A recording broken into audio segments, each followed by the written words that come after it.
All right. I guess we'll get started, and maybe I should have sent a reminder about this Q&A Oh, session, but oh, I see. this is a learning experience, so we'll do better next Friday, hopefully, and get more people to join. But Sure. um, I just want to start by asking, do you have any questions or stuff that has come up for you in your learning journey? I think Anything comes to mind? I think it's more on my, maybe I'm taking myself already several steps ahead. It's more on my work at the workplace. The recent I think maybe like last month, some colleagues of mine, they are they are more engaged with the Argo CD setup. So we Hmm. have Argo CD running on some AKS clusters, and I think they had some issue with um, I think was it Kubernetes upgrade. They did, I think, an upgrade of a Kubernetes version, and then somehow it broke something. Hmm. The apps were no longer running, or yeah, I think ports were no longer running in the uh, sorry, containers which were hosting some apps were no longer running, and I didn't really get all of exactly what transpired, but just wondering if you've ever experienced something similar, and maybe if you have some kind of like best practices or recommended Yeah, practice. Okay. yeah. So a lot of times upgrading the cluster, there's, um, depends on the release, of course, but um, we ran into this issue in 1.24 where um, they removed the Docker shim. So there was a lot of transitioning from, you know, uh, going from Docker to Containerd. So that was the biggest one as of late. But a lot of times with upgrades, things get moved to like alpha that were beta. I actually have something that I was just looking at. All right, so this is an interesting article that I was looking at that discusses the API version. Here, let me post this in the chat just if you want to look at this a little bit later. But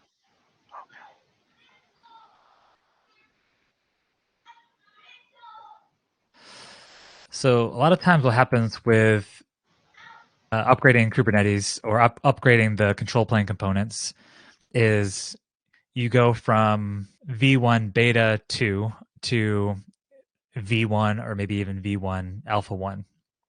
So this is a good guide to see how the versioning works in terms of moving from one version to the next and explaining a little bit about it. So let's go through it. So which API version should I use? So these are a list of objects or resources in Kubernetes that use a specific API version for everything that's in alpha release. So you'll see a lot of the V1 or here's one that's in V1 beta 1.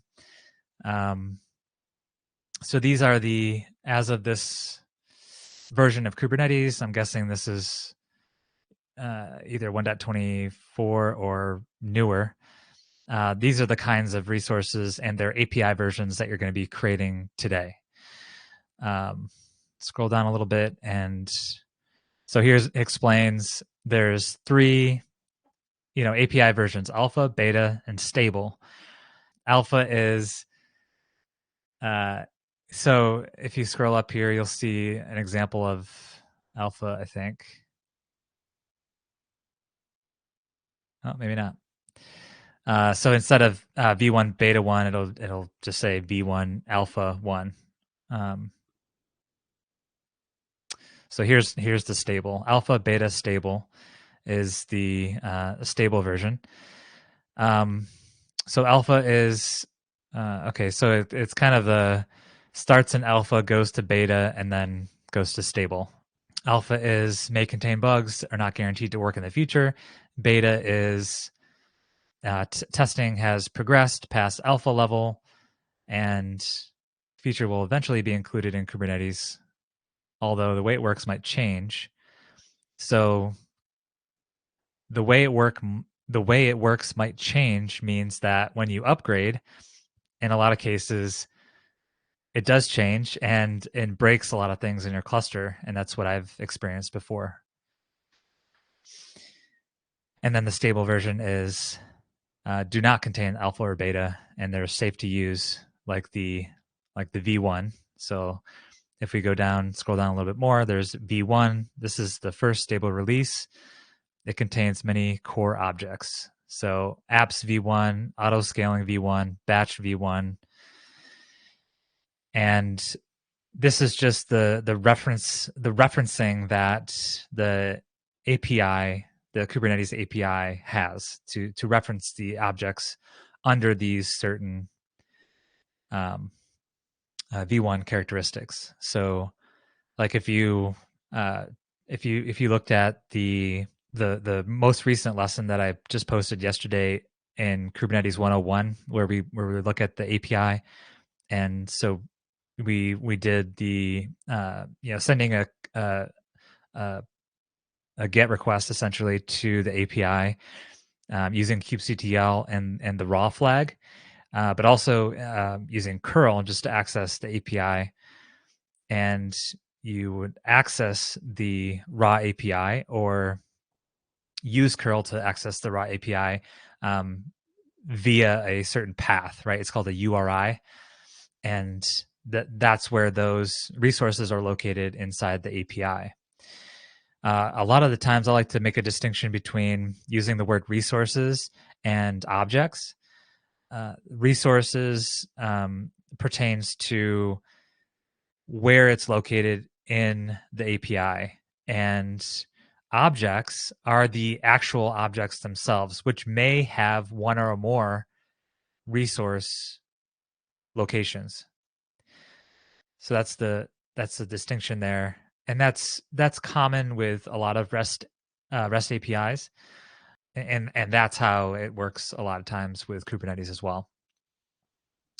So V1, apps V1, auto scaling V1, batch V1, and then it goes into beta, so batch V1, beta 1. So if you look at a lot of the, let's go to some examples of this, like in some YAML, right? So if you go to, as you notice, here's a simple pod. So API version is V1. So that is, if we were to go back to the sheet that we were looking at, that's right here. The object, this was the first stable release of the Kubernetes API. It contains many core objects. That core object, one of those core objects happens to be pods. And let's do another example here. So let's do certificates. So certificates as V1 as well. It has that preface cert manager. That's actually a custom resource definition, but cluster role is rback.authorization.k8s.io/v1. That's the location in the API.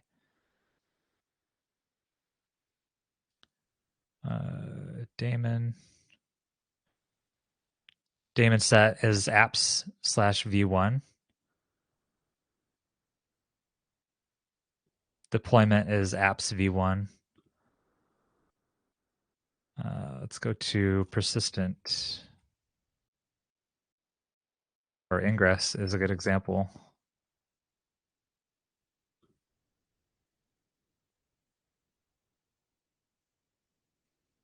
Yeah, networking.k8s.io/v1. Ingress was one of those ones that it may have been a year ago now, but it seems like yesterday that it changed from V1 beta 1 to V1. Oh, there's one. So ingress used to be located within the API at extension/V1 beta 1, but now it's since been upgraded via, I think, 1.23. to networking.k/v1. So that's an example of that. Let's see. There's the certificates one that we just looked at. Certificates v1 beta 1 API release to edge functionality, network certificates for secure communication. Yeah, so these are other examples of using that API version. And this particular article is what API version should I use? So that's a good resource.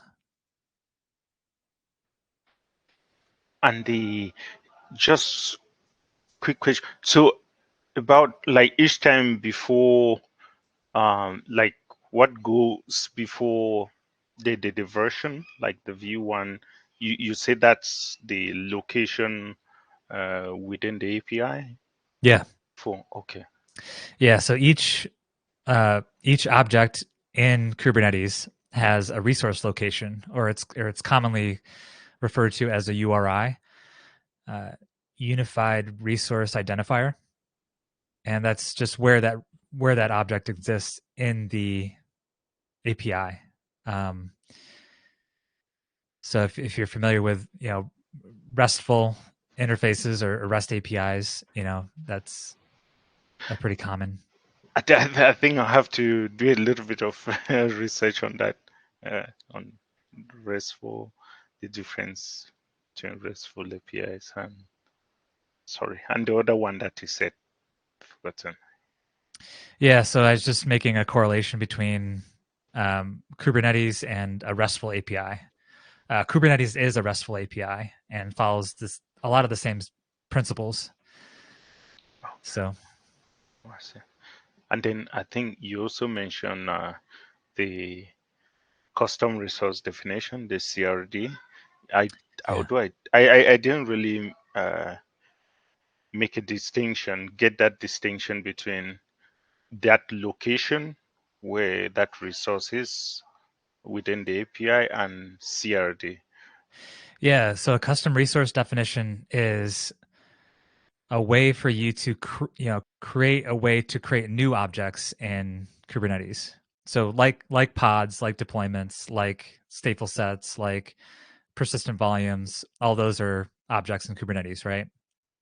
But what if you wanted to create your own version of let's say you wanted to customize how pods work, or that's kind of a bad example, but the cert manager one is a perfect example because the cert manager allows you to generate TLS certificates for your applications running in Kubernetes, and also renews those certifications once they expire. And it uses let's encrypt to automatically regenerate certificates so that the people who are accessing your application are accessing that over HTTPS versus HTTP for web apps. And so Cert Manager, it's not a native resource or object in Kubernetes. So they had to create what's called a custom resource definition, which are basically blueprints on how this resource works, where its location is going to be in the API, what is the functionality and the configuration, and then this allows you to in the YAML, as you saw, put a different API version like certmanager.io/v1, and that will create that custom resource that you use in tandem with the custom resource definition. If that makes sense. Yes, yes. So and then so I'm guessing maybe something like Argo CD will fall within that CRD. Is it, or maybe not? I don't Um, know if Argo I CDs I'm can not be, sure actually. since it's not It native could be in to some cases. Kubernetes. Okay. Okay. And then Maybe it is. I think it's more of a a plugin or an extension, Okay. or no, maybe it is. Yeah, I think I see it now. Okay. Yeah, so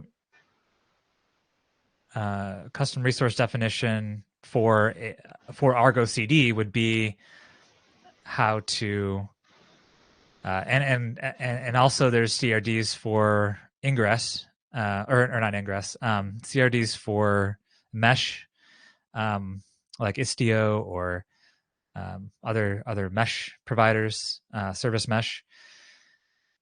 And so this allows you to create those resources in your Kubernetes cluster that would add that functionality, whether it's Argo CD or Istio or whatever.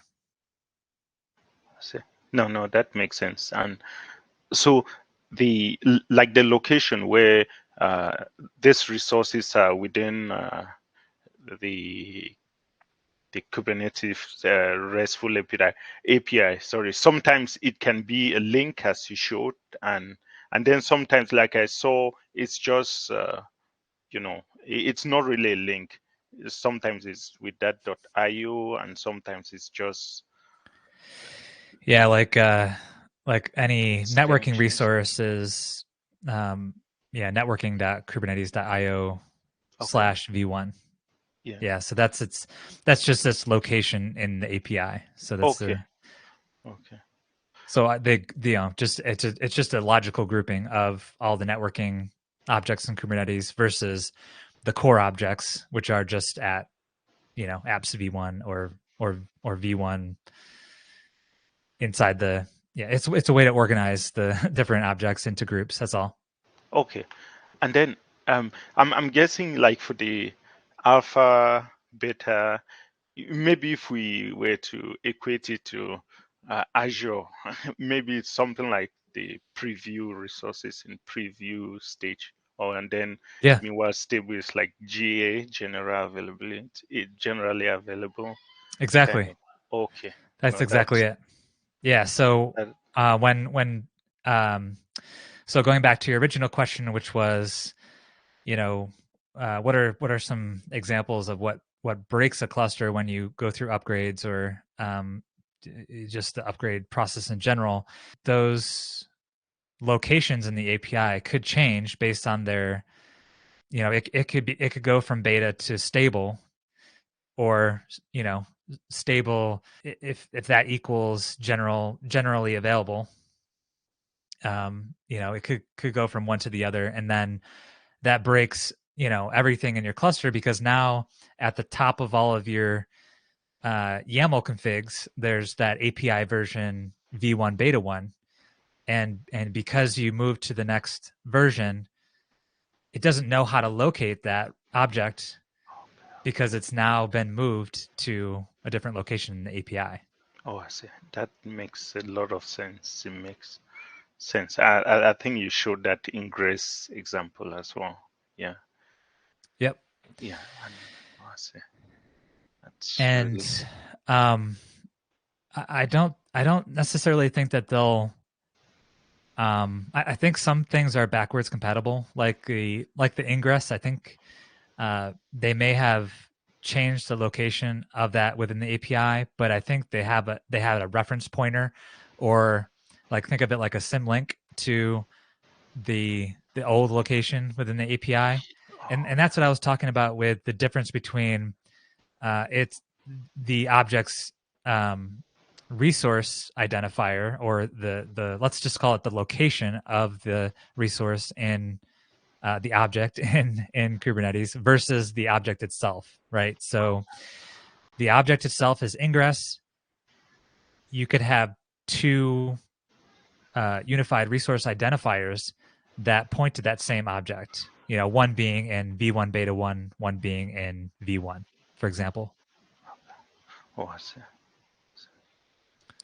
That's good to know. That's yeah. So I think it's more of a general question around how the role-based access. I think something like some like AKS, they do have, I think, this integration with Azure Active Directory, Mm. which you could use, and then on the Kubernetes, the native Kubernetes side, those who have the rule and cluster bindings and all of that Yeah. stuff, their own kind of.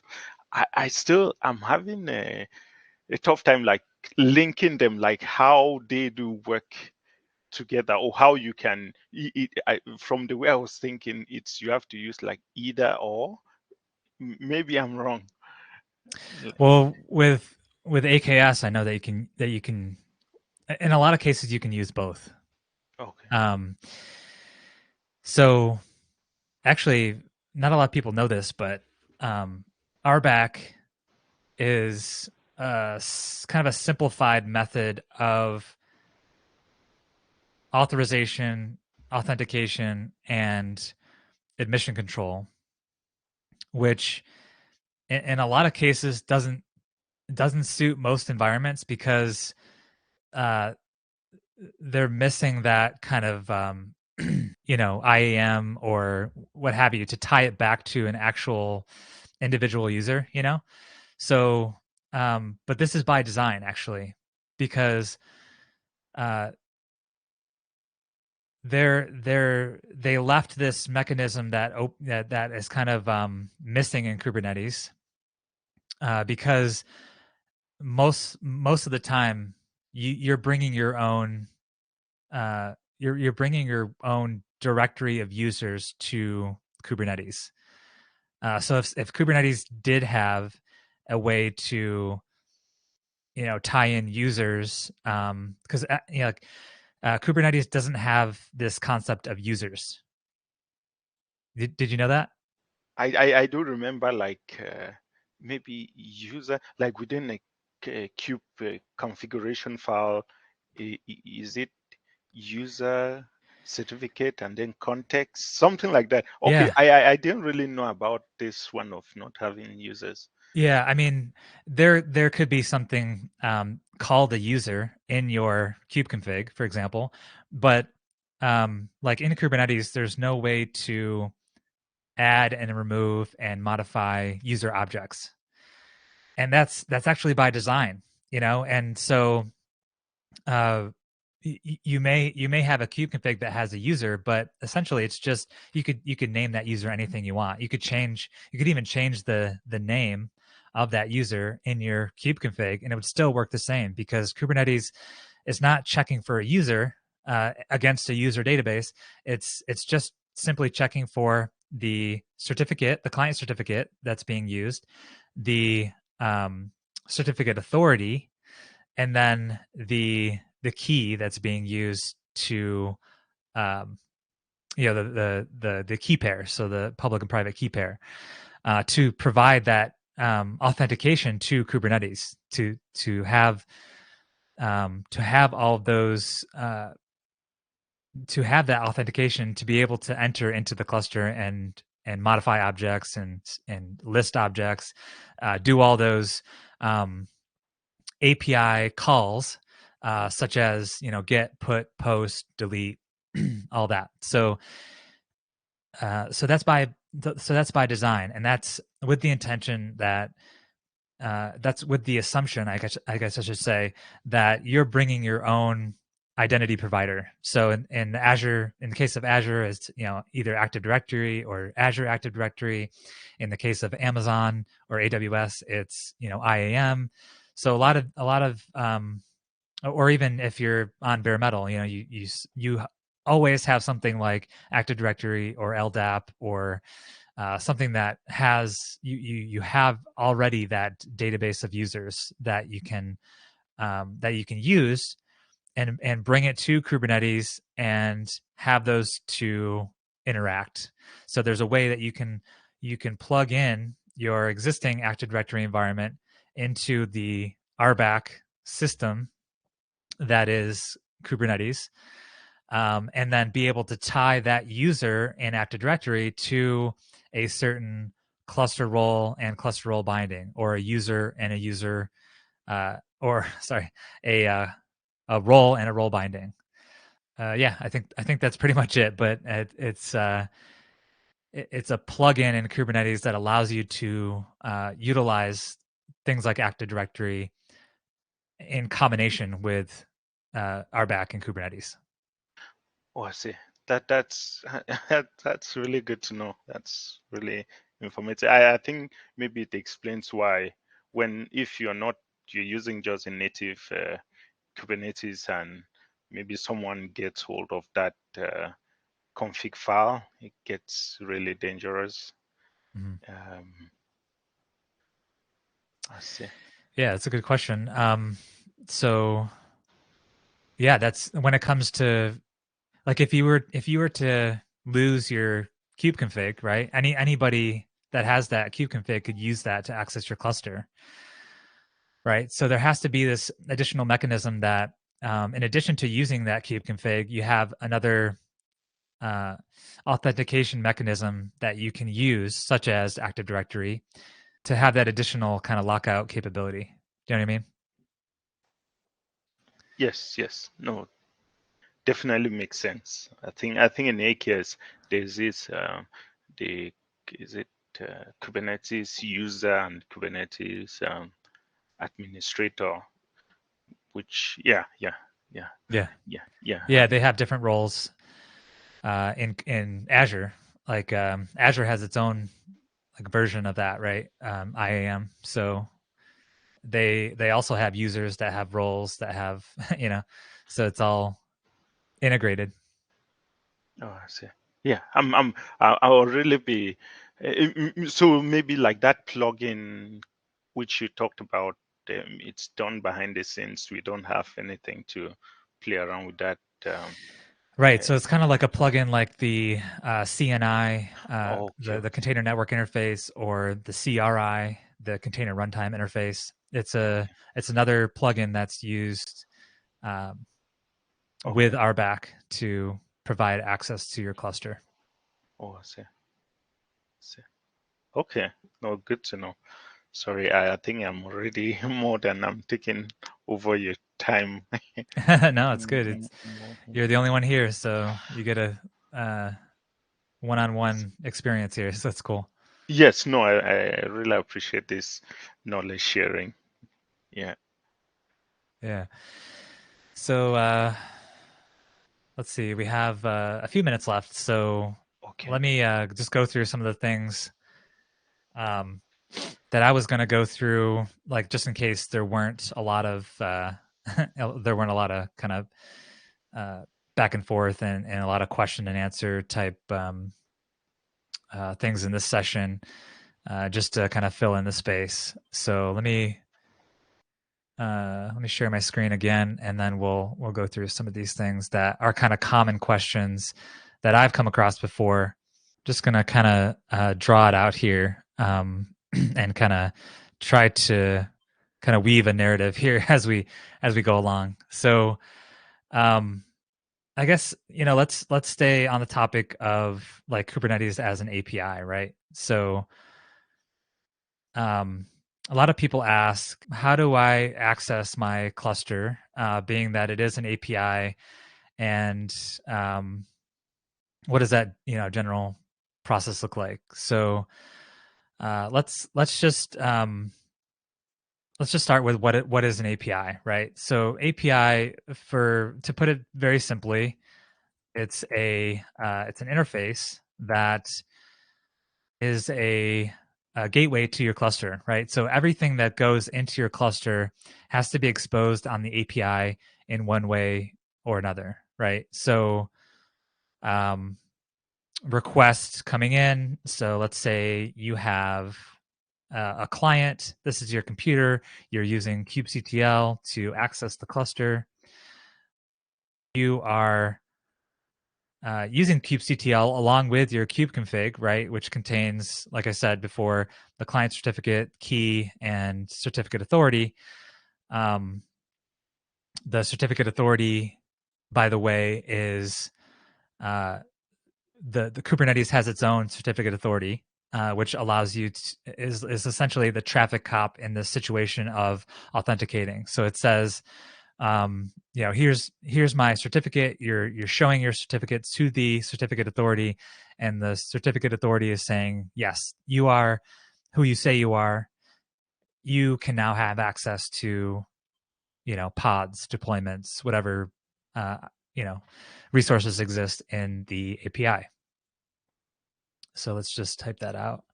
So we have the cert, we have the key, and then we have the certificate of authority. You're using that. That's all wrapped up in your kubeconfig, right? So if you do I have a command line open? So I have a kubeconfig that's usually located in my home directory. It's .cube, so .cube, and then it's just called config, right? So if we open that up, this is our kubeconfig, which, like I just said, certificate authority data. And here is the client certificate, and here's the client key data. So and going back to our drawing here, this is how we're authenticating to the cluster. And so authentication, once you get in, I guess I should flip these around. So you have to go through this authentication, authorization, and admission control. Authentication, authorization, and then admission control. So once you provide your cert key and certificate authority all in a kube config, you have now, let's say that certificate was valid, that kube config was valid. You now have access to the cluster. Now that you have access to the cluster, it doesn't necessarily mean that you have the ability to do anything in the cluster, right? Because you could have just the view role. So if we take a look at our roles in Kubernetes, get role. So in all namespaces, let's look at cluster roles. Yeah, so here at the bottom here, if you see just the view role, you can have just the view role to view and list objects in Kubernetes, but that doesn't necessarily mean you can create or delete or modify objects. So that's where authorization comes in, right? To provide you with the ability to either view or to modify objects or to delete objects or to create objects. They're all different parameters. So if we looked at view more closely, so get cluster role view, and then let's just describe it, I think would be best. So describe, that's in the kube system namespace. Yeah, okay, so here's the, if we describe the cluster role view, the view cluster role, we'll see there's its name. Here are the labels, annotations, and then here's where we get into, what is this role give you the ability to do inside of the cluster, right? So you can get, list, or watch these particular resources.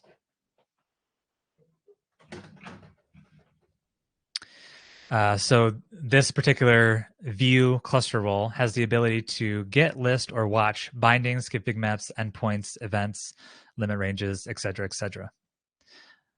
So if we compare that to something like the system admin or a system basic user, maybe, or cluster admin. Let's do cluster admin to get the.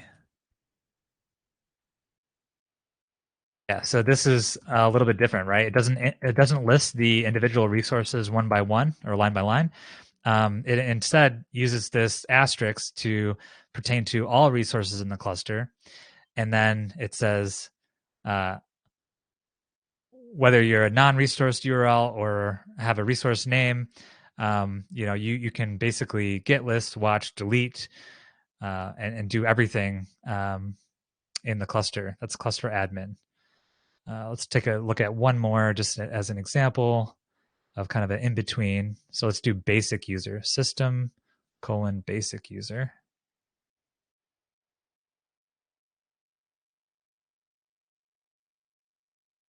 Right, so this is listing out just these resources, so self-subject access reviews and self-subject rule reviews.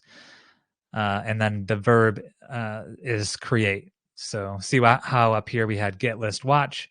There also is a create verb, which allows you to create those types of resources. So I think you get the idea by now. But authorization allows you to do certain things within the cluster, not just have access to the cluster, but what are you allowed to do once you are in the cluster.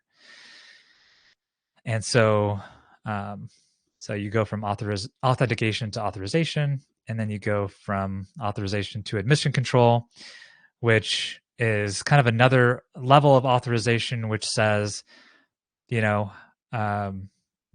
etcd, data store, for example, what are you allowed to do with it? In the individual resource, what are you allowed to change about it, or are you allowed to delete it, or are you allowed to modify it in any way? That's the admission control. And then once you pass all three phases, then you I guess this should be kind of after you get authentication, then you have entry into the API, and then you can have certain permissions based on based on the authorization or admission control that you've been granted. You see, if you're coming in, you're already on the, say for example, on the Azure Active Directory side, you already have been granted, say, your Kubernetes user, or you're part of some group which has that role assigned to it on the Azure side. So when you like someone will need to do kind of that binding in here to that group. Yeah, usually you have something like Active Directory, Azure AD, and then that's before that will generate essentially a kubeconfig for you, in which you can use kubectl to perform those actions based on those roles and role bindings. And then those role and role bindings are unique based on and are also created by Azure AD, uh, uh, which give you access to the cluster. So I can actually show you an example of it if I stop sharing for 1 second and then bring up the Azure portal. All right, so let me share my screen again now that I have access to an AKS cluster, and we can hopefully draw some similarities.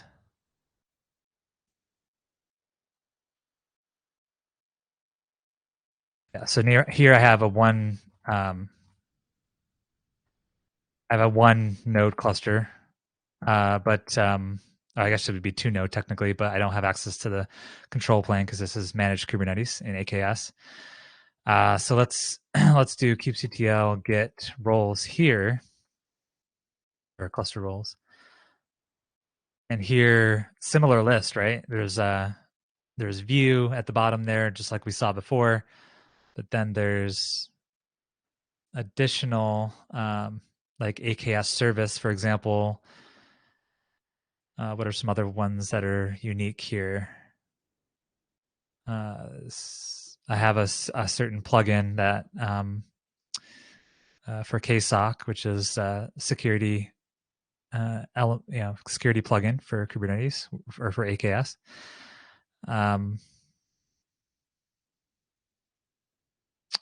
so let's take a look at like AKS service, for example. So we can do kubectl describe cluster role AKS service in the namespace. Cool. So much like we saw before, right? Which is listing out all of the different resources that this particular cluster role has access to. And this is a little bit more built out: create, delete collection, patch, update, get, list, watch on config maps. So this cluster role was created by Azure and allows you access to certain resources just as you would a normal kind of RBAC situation like over here. But the only difference is that there's a connector back to your Active Directory domain user.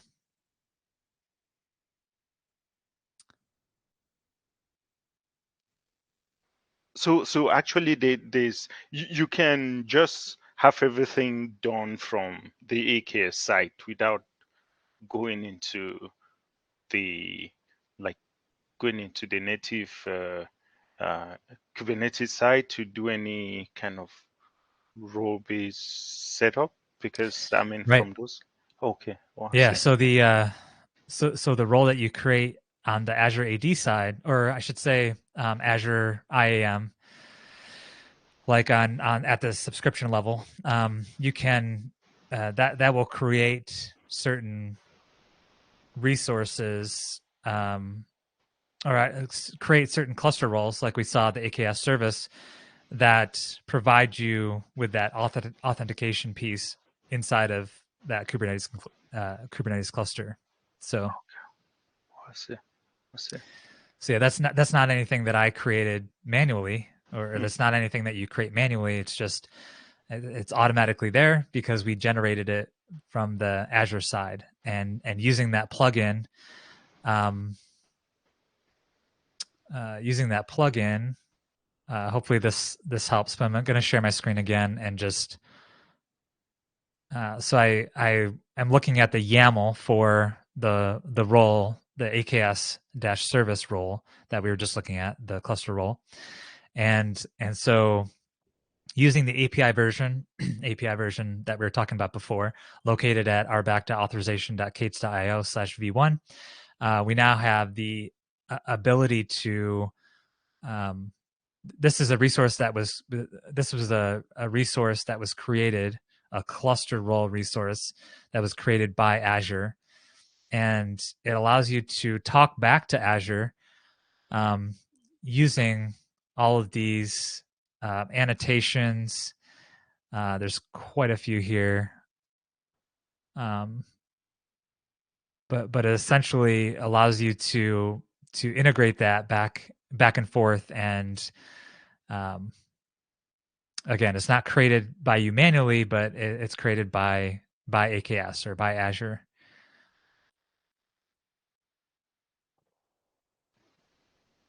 Well, that's interesting. So does it mean in AKS, if you're using, say, maybe AKS or any other managed Kubernetes, you cannot really do, say, you have certain custom kind of rules, kind of stuff, since it comes out of the box to you already? So, for example, cluster Uh, rule, you cannot, it maybe gets too complicated to start thinking you do yeah, I some think. fine grain. I mean, you can create custom roles for sure. That role would then be binded to that user that exists in Azure AD versus a user that, um, like we were talking about before, Kubernetes doesn't have a concept of users, so Azure provides that ability to connect it back to a user directory. And so, yeah, you can create all the cluster roles or cluster roles that you want. Um, it's just a matter of tying that cluster role or role, which is the permissions that you have, the authorization piece, right? The permissions that you have in the cluster to do certain things, get, list, watch, delete, etc. And that's being binded to in this case, an Azure Active Directory user. I see. So one last question, and I know we are running. Like, is it a good practice to? I don't know which one is a recommended practice to have, say, deal with service accounts, which you mentioned, or you have your groups where you have your different objects in it, like users. I don't know. It depends. So, Yeah, so a service account is primarily used for mounting to pods, and a service account also has a cluster role binding or role and role binding, but the usually if it's something like yourself using kubectl, you use a user that may be a part of a group. But service accounts, on the other hand, you would use for pods or other types of resources that more programmatically give your application uh, abilities to do certain things in the API, or maybe it's if you mentioned Argo CD before, maybe it's providing Argo CD with the ability to create resources in the cluster. So that's probably using a service account. But it's just a different method um, to mount the authentication onto something, oh, as opposed to with a user. You have something like a kube config, or um, something that's more of a use by use base, use by use, meaning that you're usually using a kube config to kind of manually access the cluster, whereas a service account, maybe it's a cron job that's running, or maybe it's a job that's running, and they're gonna be more programmatically uh, trying to access the cluster using that mounted service account. oh, okay. So, yeah, as you're speaking, it kind of reminded me of like in Azure, the MSI, the system identity, which you have like a VM Yep. can. Okay, okay, Yeah, so that uses MSI. That uses a service principal, which is a similar concept to using something like a uh, certificate key and certificate authority. So it's the same principle, same idea there. But with a service principal, or with MSI, you're using that same type of mechanism to access the Azure API um, versus the Kubernetes API. So you can draw a lot of similarities there. okay, okay. I see. Oh, good to know. Really, yeah, yeah. When I do maybe do some of this kind of similarities, I think it makes me understand it a bit more. Really and good and a session. lot of times you don't think about it, right? Because you have your kube config that was either generated by kubeadm or Azure in your case, and a lot of times you don't even think about how am I accessing this cluster, and managing kube configs or managing rights to certain objects in a specific namespace or stuff like that. So Oh, I see. I'm guessing like the when it's generated, say by AKS, they handle like if the certificate expires and so on, they'll just renew it for you, or you don't have to care about that. yeah, so like we were saying before, with kube config management, a lot of times with AKS, that kube config is tied to a specific user account in Azure, and um, yeah, a lot of times it comes with an expiration, but also like to prevent somebody from, like, let's say somebody lost their computer, or lost their kube config file, or maybe stored it somewhere unsafe, somebody else got a hold of it, you know that kubeconfig is tied to that user, so you still have to go through like providing your Azure portal credentials in order to use that kubeconfig. So there's that additional functionality there.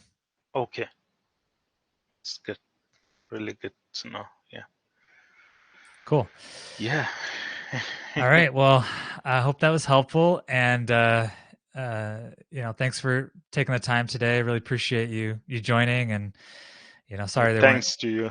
Thanks to you. Yeah. Yeah, sorry there weren't more people here, but next week hopefully we'll have a better turnout. And like you said, it's a holiday weekend, so maybe people are on vacation and maybe it's just bad timing. But yeah, hopefully it was helpful to get to kind of go back and forth like that and ask questions. Yes. So Yes. Yeah. Yeah. Yeah. It definitely was. Yeah.